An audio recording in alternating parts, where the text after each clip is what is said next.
Infection control society آپ کی صحت کے بارے میں آپ کی آگاہی کے لیے مختلف مضامین آپ کی سماعت کے لیے پیش کرتی ہے۔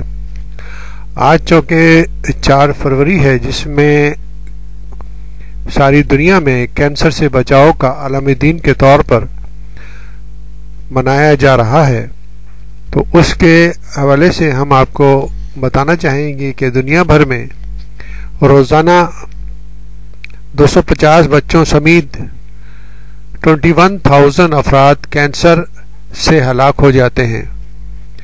اگر صورتحال پر قابو نہ پایا گیا تو سن 2013 میں متاثرہ افراد کی تعداد 2,40,00,000 سالانہ ہو جائے گی۔ یہ مضمون اخبار جنگ میں شائع ہوا، جس سے ہمیں استفادہ حاصل کرتے ہوئے اس رپورٹ کو بنایا ہے شاہین حسن نے، تو اس سے استفادہ حاصل کرتے ہوئے ہم آپ کو اس کی ڈیٹیل آپ کو سنانا چاہیں گے۔ آج ساری دنیا میں کینسر سے بچاؤ کا عالمی دن مل کر کینسر کا انسداد ممکن ہے کے عنوان کے تحت منایا جا رہا ہے۔ یعنی کوئی بھی ایک سلوگن دے دیا جاتا ہے اس دن کے لیے کہ اس دن کے حوالے سے ہم کیا یعنی کہ کام کر سکتے ہیں جس کے ذریعے ہم ان مسائل کو حل کر سکتے ہیں۔ تو اس دن کے لیے سلوگن یہ ہے کہ ہم سب مل کر، ہم سب یعنی کہ ڈاکٹرز، کمیونٹی اور حکومتیں مل کر کینسر کے بچاؤ کے لیے ہم بہت بڑا کام کر سکتے ہیں، جس کی بنیادی مقصد یہ ہے کہ ہر سال کینسر کے باعث ہونے والے قبل از وقت لاکھوں اموات کو روکا جائے۔ یعنی کہ جو اموات ہو جاتی ہیں کینسر کی وجہ سے، ان کو ہم کس طرح روک سکتے ہیں۔ اس کے لیے ضروری ہے کہ اس کے بچاؤ کے طریقوں کے بارے میں ہمیں معلوم ہونا چاہیے کہ کس طرح ہم اس سے بچ سکتے ہیں۔ سرطان کے مرض یعنی کہ کینسر سے انسانی جانوں کو لاحق خطرات کا اندازہ اس سے لگایا جا سکتا ہے کہ union for international cancer control کے مطابق دنیا میں ہر ماہ 6,33,000 جبکہ روزانہ 250 بچوں سمیت 21,000 افراد کینسر سے ہلاک ہو رہے ہیں۔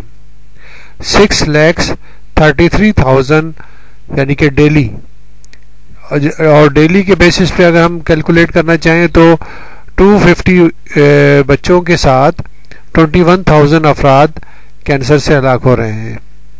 کینسر کی عالمی تنظیم کے مطابق دنیا میں سالانہ 1,27,00,000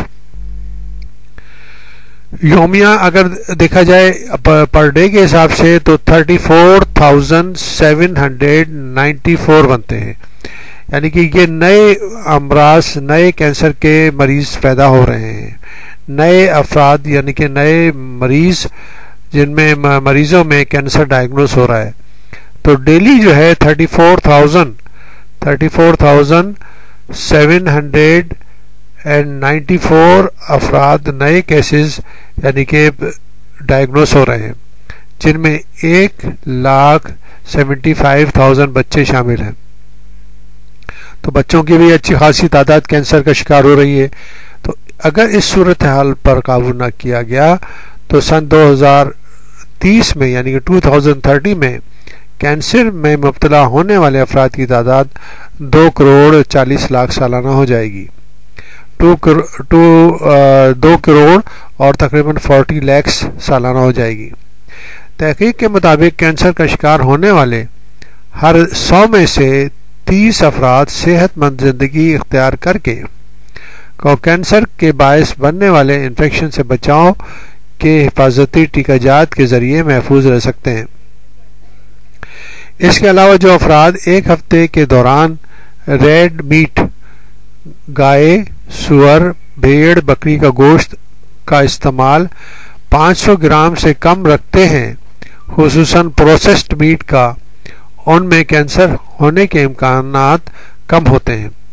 دوسری جانب world cancer research fund international کے مطابق ترقی پذیر ممالک میں گوشت کا فیکس سالانہ استعمال 1964 میں 10 کلو گرام سے بڑھ کر 1999 میں 25 کلو گرام فیکس ہو گیا، جبکہ پیشنگوئی کے مطابق 2030 میں یہ استعمال 36 کلو گرام سالانہ ہو جائے گا۔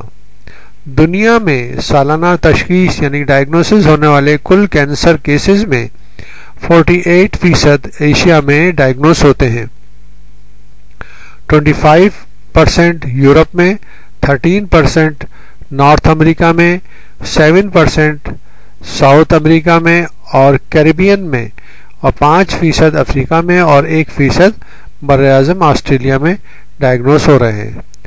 دنیا میں اموات کا باعث بننے والے کینسر کی اقسام میں سر فہرست لنگ کینسر، پیٹ کے کینسر، جگر کے اور انٹسٹائن کے کینسر اور چھاتی کے کینسر ہیں۔ یہ امر قابل ذکر ہے کہ عالمی سطح پر کینسر کی 70% اموات ترقی پذیر ممالک میں ہوتی ہیں۔ کینسر پر کام کرنے والے اداروں کے مطابق ایج اسٹینڈرڈائز ریٹ کے مطابق عالمی معیار کے مطابق پاکستان میں 1 لاکھ میں 115 افراد کینسر کا شکار ہیں، جبکہ اس میں سے 86 افراد ہلاک ہو رہے ہیں، یعنی 115 میں سے یعنی کہ 86 افراد جو ہے وہ کینسر سے ہلاک ہو جاتے ہیں۔ اسی طرح فی 100,000 یعنی 1 لاکھ میں سے 106 مرد اور 123 خواتین کینسر سے مبتلا، جبکہ فی لاکھ 86 مرد اور 87 خواتین ہلاک ہو رہی ہیں۔ ملک میں ہونے والے کل کینسر اقسام میں سب سے زیادہ تعداد جو ہے 1 لاکھ میں 31.5 خواتین میں بریسٹ کینسر کا شکار ہوتی ہیں اور 18 اس میں سے ہلاک ہو رہی ہیں۔ انٹرنیشنل ایجنسی آن کینسر ریسرچ اور عالمی ادارے صحت کے دستیاب تازہ اعداد شمار 2008 کے مطابق پاکستان میں سب سے زیادہ 13.8% چھاتی کا کینسر یعنی کہ بریسٹ کینسر، 8.4% منہ کا کینسر، 8.4% سروکس اینڈ یوٹرس کا کینسر، 6% لنگ کینسر یعنی کہ پھیپھڑوں کا کینسر اور 5.1% پیٹ کا کینسر پایا جاتا ہے۔ ملک میں مردوں میں سر فہرست پھیپھڑوں کا یعنی کہ لنگس کینسر ہے، اور دنیا کے مختلف خطوں کے حوالے سے یہ تجزیہ کیا جائے تو سب سے زیادہ فی لاکھ کینسر کا جو شکار ہو رہے ہیں وہ براعظم آسٹریلیا میں شکار ہو رہے ہیں۔ اس طرح ہم نے پوری دنیا کی صورتحال آپ کو بتائی۔ توجہ طلب امر یہ ہے کہ ہم جو ہیں کینسر سے بچاؤ کے کیا کیا طریقے اختیار کر سکتے ہیں۔ سب سے اہم طریقہ یہ ہے کہ ہمیں کینسر جو بھی کامن کینسر ہیں ان کی پیدا ہونے والی کیا ذرائع ہیں اور کس وجہ سے پیدا ہوتے ہیں۔ مثال کے طور پر جیسے منہ کا کینسر ہے تو منہ کا کینسر جو ہے ہمارے ملک میں پان اور سگریٹ اور اس طرح گٹکا وغیرہ کے کھانے سے پیدا ہو رہا ہے، جو کہ انتہائی غیر ضروری چیز ہے۔ اس کے اندر انتہائی کینسرس کارسینوجینک سبسٹنس شامل ہوتے ہیں، اس میں کلر شامل ہوتے ہیں جو کہ کارسینوجینک ہیں، یعنی کہ کینسر پیدا ہونے والے کلرز شامل کیے جاتے ہیں۔ تو ان چیزوں کو تو ہم آسانی سے کنٹرول کر سکتے ہیں، انہیں روک سکتے ہیں، ان کا استعمال ترک کر سکتے ہیں، جس سے ہم اس مرض سے نجات حاصل کر سکتے ہیں۔ اسی طرح دوسرے کینسروں کے متعلق بھی ہم ان کی احتیاطی تدابیر اختیار کر کے ان سے بچ سکتے ہیں۔ تو اس طرح ہم اس موذی مرض سے اپنے آپ کو، اپنی فیملی کو، اپنے بچوں کو، اپنے دوستوں کو آگاہی پیدا کر کے اور ان میں شعور پیدا کر کے ہم ان مرضوں سے بچ سکتے ہیں۔